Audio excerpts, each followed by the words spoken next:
Hello दोस्तों, नमस्कार। आज मैं सेल बायोलॉजी से संबंधित महत्वपूर्ण क्वेश्चन का दूसरा सेट लेकर आया हूं, जो कि आने वाले एग्जाम जैसे आरआरबी, एनटीपीसी, ग्रुप डी जैसे एग्जामों के लिए बहुत ही महत्वपूर्ण है, क्योंकि सेल बायोलॉजी पोर्शन से सर्वाधिक क्वेश्चन पूछे जाते हैं इन एग्जामों में। मैंने ऐसे क्वेश्चन सेट किए हैं इसमें जो कि प्रीवियस ईयर क्वेश्चन पेपर में आए हुए थे। अतः प्लीज़ वीडियो को पूरा देखें। यदि वीडियो पसंद आए तो प्लीज़ लाइक करें, शेयर करें एवं चैनल को सब्सक्राइब करें। फर्स्ट क्वेश्चन देखते हैं।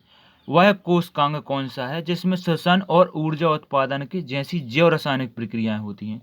तो इसका राइट आंसर होगा माइटोकॉन्ड्रिया। माइटोकॉन्ड्रिया एक ऐसा कोशिकांग है जिसमें श्वसन और ऊर्जा उत्पादन के जैसी जैव रासायनिक प्रक्रियाएं होती। अब माइटोकॉन्ड्रिया की सबसे पहले खोज की थी कॉलीकर्ण ने। कॉलीकर्ण ने सबसे पहले माइटोकॉन्ड्रिया की खोज की थी। ये सूक्ष्म जीवों की कोशिका में की थी।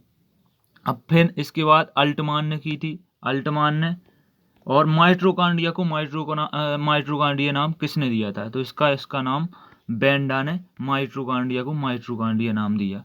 माइटोकॉन्ड्रिया को पावर हाउस ऑफ एनर्जी, ऊर्जा का पावर हाउस कहा जाता है। अब ऊर्जा का पावर हाउस क्यों कहते हैं? अब पाचन के द्वारा जो ग्लूकोज, अमीनो अम्ल एवं बसीय अम्ल बनते हैं, वो रक्त की सहायता से माइटोकॉन्ड्रिया में जाते हैं और यहाँ पर माइटोकॉन्ड्रिया इन की सहायता से ग्लूकोज, अमीनो अम्ल आदि की सहायता से एटीपी का निर्माण करते हैं। एटीपी से ऊर्जा उत्पन्न होती है, इसलिए इसे पावर हाउस ऑफ एनर्जी कहा जाता है। पावर हाउस ऑफ एनर्जी कहा जाता है। तथा माइटोकॉन्ड्रिया को एक प्रोकैरियोटिक सेल की संज्ञा दी गई है। प्रोकैरियोटिक सेल की संज्ञा क्यों दी गई है? क्योंकि इसमें डीएनए पाया जाता है, 70s राइबोसोम पाया जाता है। वे सभी अंग पाए जाते हैं जो प्रोकैरियोटिक सेल में पाए जाते हैं, इसलिए इसे प्रोकैरियोटिक सेल की संज्ञा दी गई है। नेक्स्ट क्वेश्चन देखते हैं। निम्नलिखित में से कौन सी कोशिका अंगक कोश की श्वसन के लिए उत्तरदायी है? तो इसका राइट आंसर है सूत्रकण का, मतलब माइटोकॉन्ड्रिया में कोश की श्वसन होता है। माइटोकॉन्ड्रिया में कोश की श्वसन होता है। नेक्स्ट क्वेश्चन देखते हैं। निम्नलिखित में से किसको कोशिका का शक्ति गृह भी कहा जाता है, पावर हाउस भी कहा जाता है? कोशिका का पावर हाउस किसे कहा जाता है? तो इसका राइट आंसर है सूत्रकणिका को। बी आंसर होगा। यह आया था एमपीपीएससी प्री में आया था। कोशिका का शक्ति गृह क्यों कहते हैं? क्योंकि इसमें एटीपी का निर्माण होता है। एटीपी का निर्माण होता है, इसलिए कोशिका शक्ति कहा जाता है। एटीपी को ऊर्जा की कुंजी कहा जाता है। एटीपी से ही ऊर्जा उत्पन्न होती है। एटीपी एडिनो ट्राईफॉस्फेट होता है इसका फुल फॉर्म। एटीपी का निर्माण कहाँ पर होता है? एक क्वेश्चन आए तो एटीपी का निर्माण माइटोकॉन्ड्रिया में होता है। नेक्स्ट क्वेश्चन देखते हैं। निम्नलिखित में से किस कोशिकांग में पाइरुविक अम्ल टूटकर कार्बन डाइऑक्साइड तथा ऊर्जा में परिवर्तित हो जाता है? कार्बन डाइऑक्साइड जल तथा ऊर्जा में परिवर्तित होता है। तो इसका राइट आंसर है सूत्रकणिका में, माइटोकॉन्ड्रिया में। हमारे शरीर में दो चक्र चलते हैं। एक चलता है ग्लाइकोजन चक्र, एक चलता है क्रेब्स चक्र। ग्लाइकोजन चक्र चलता है कोशिका द्रव्य में। ग्लाइकोजन चक्र से हमें एक ग्लूकोज के अणु से दो पाइरुविक अम्ल बनते हैं। अब पाइरुविक अम्ल क्रेब्स चक्र में प्रवेश करता है। इसके ग्लाइकोजन के लिए ऑक्सीजन की आवश्यकता नहीं होती है। ग्लाइकोजन चक्र के लिए एक क्वेश्चन आता है, किस चक्र के लिए ऑक्सीजन की आवश्यकता नहीं होती है? तो इसका राइट आंसर होगा ग्लाइकोजन चक्र के लिए ऑक्सीजन की आवश्यकता नहीं होती है। अब पाइरुविक अम्ल क्रेब्स चक्र में प्रवेश करता है। क्रेब्स चक्र में ऑक्सीजन की आवश्यकता होती है और पाइरुविक अम्ल क्रेब्स चक्र में प्रवेश करके पाइरुविक अम्ल टूटकर कार्बन डाइऑक्साइड और पाइरुविक अम्ल टूटकर कार्बन डाइऑक्साइड जल तथा ऊर्जा में परिवर्तित हो जाता है। क्रेब्स चक्र में पाइरुविक अम्ल टूटकर कार्बन डाइऑक्साइड जल तथा ऊर्जा में परिवर्तित हो जाता है और यह क्रिया कहाँ पर होती है? माइटोकॉन्ड्रिया में। नेक्स्ट क्वेश्चन देखते हैं। नाभिक के अलावा कोशिका के किस कोशिकांग में डीएनए होता है? तो इसका राइट आंसर है माइटोकॉन्ड्रिया में होता है। नाभिक के अलावा कोशिका की किस कोशिकांग में डीएनए होता है? तो इसका राइट आंसर है माइटोकॉन्ड्रिया में डीएनए होता है। नेक्स्ट क्वेश्चन देखते हैं। समी केंद्रीय कोशिका में निम्नलिखित में से कौन सा कोशिकांगक जीवाणुविक कोशिकाओं के पश्चबंधन या परिग्रहण के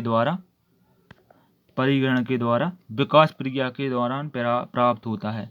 तो इसका राइट आंसर है माइटोकॉन्ड्रिया। माइटोकॉन्ड्रिया समकेंद्रीय कोशिका में निम्नलिखित में से जीवाणुविक कोशिका के पश्चबंधन या परिग्रहण के द्वारा प्राप्त होता है माइटोकॉन्ड्रिया। अब माइटोकॉन्ड्रिया में डीएनए पाया जाता है। देखो, अब डीएनए में पाई जाती है रेप्लिकेशन की क्षमता, इसलिए एक माइटोकॉन्ड्रिया से दूसरा माइटोकॉन्ड्रिया उत्पन्न हो सकता है। अब नेक्स्ट क्वेश्चन देखते हैं।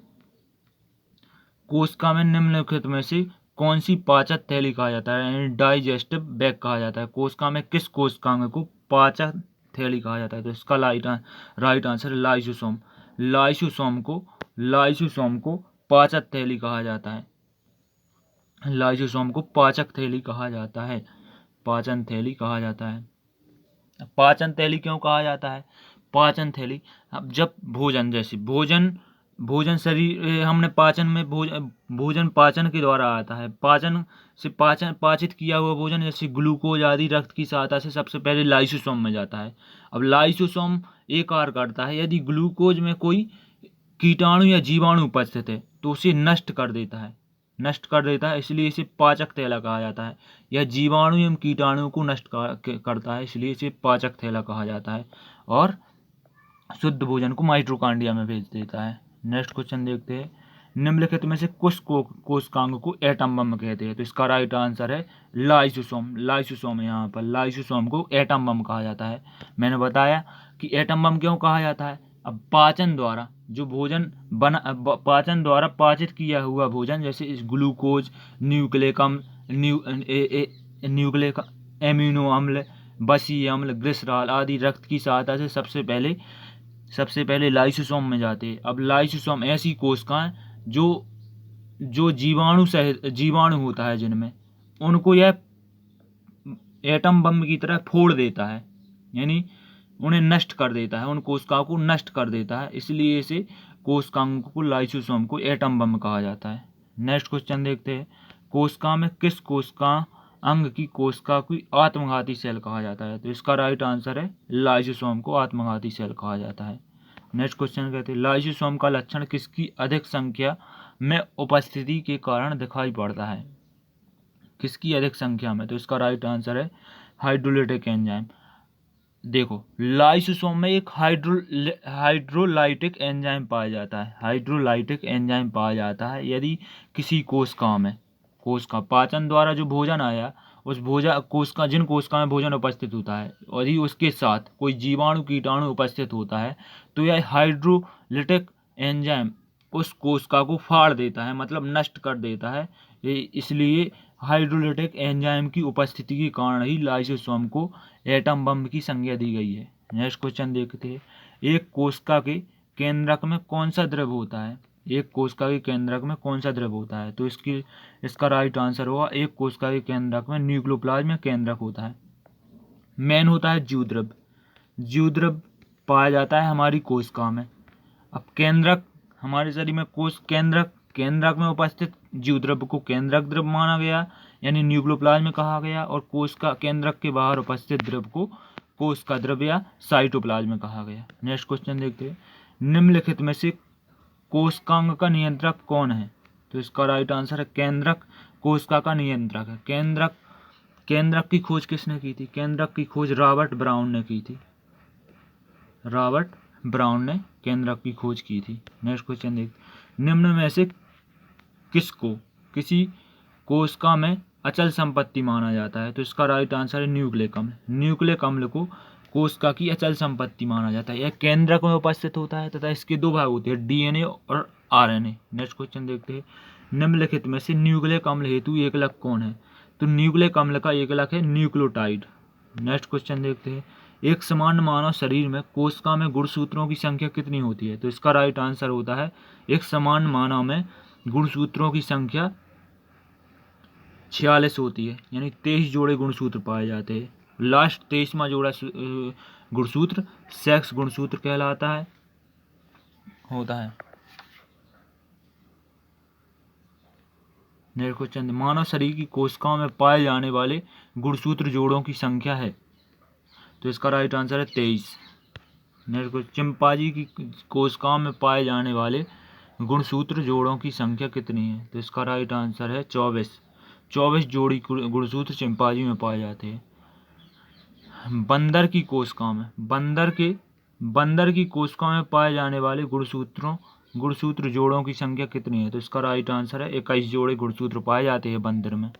नेक्स्ट, डीएनए का पूर्ण रूप है, तो इसका राइट आंसर है डीऑक्सी न्यूक्लिक अम्ल। और आरएनए का राइबो न्यूक्लिक अम्ल, न्यूक्लिक एसिड।